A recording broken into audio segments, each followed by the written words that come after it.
sai da sare, zaman gida sai uwar gida. Amana sare sai da sare, hakurin gida sai uwar gida. Da sare ernata, da sudu tikata ko. Megida onnanina alaji, malam kunjiko megida. Megida onnanina alaji, malam kunjiko megida. Kunjiko, kunjiko, onnanina, onnanisika. Dada sare uwar gida, dada sare uwar gida, dada sare uwar gida, dada sare uwar gida. Amana sare, amana ikoy, amana risku modon derju de mawdi. Amana gida, amana yayan, amana arzikin ku. Ano gide ya gide. Kiyan kalipa. Dada sare uwar gida, dada sare uwar gida, dada sare uwar gida, dada sare uwar gida.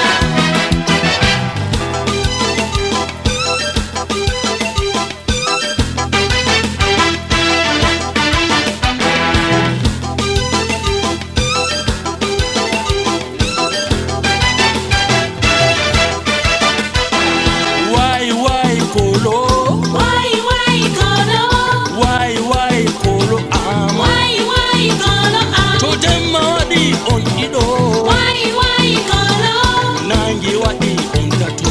why kolo am. Tambula tu kolo am. Why kolo, Why kolo am. why kolo am. Tegal, semunyal, ya waisatu vini am tegal semunyal.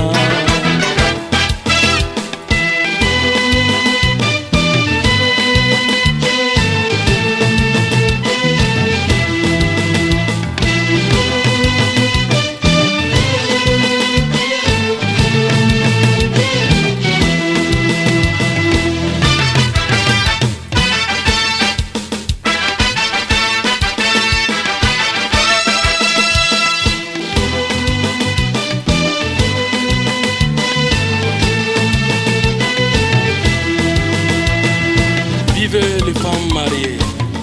Derrière un grand homme se tient une grande femme. Dada sare. Shanta biya, dada sare. Yawo aisatu, dada sare. Ada fini yechima, dada sare. Umul baba jika, dada sare. Aisatu Ivon Bako, dada sare. Didi Abubakari, dada sare. Dada sare uwar gida, dada sare uwar gida, dada sare uwar gida, dada sare uwar gida. Uwar gida sarauniyar mata Hajiya Fati Ibrahim Garba Audu. Uwar gida Alhaji Tanko Amadu. Hajiya Hassana kin kyauta muna. Uwar gida, dada Da sare. aure ake shiga aljanna. Dada sare. Uwar gida sarauniyar mata. Abunda Allah bai baku ba yau. Kun san ko rishin haƙuri ba zai ya ba ku shi ba. A duniya ba a lahira ne yo. Dada sare, dada Hajiya sare. Hawa Aizo. Dada Chidi, Aisatu Hamza, dada sare. Aisha Aliyu, Dada Bikoy, Abdullahi dada Tanko. sare.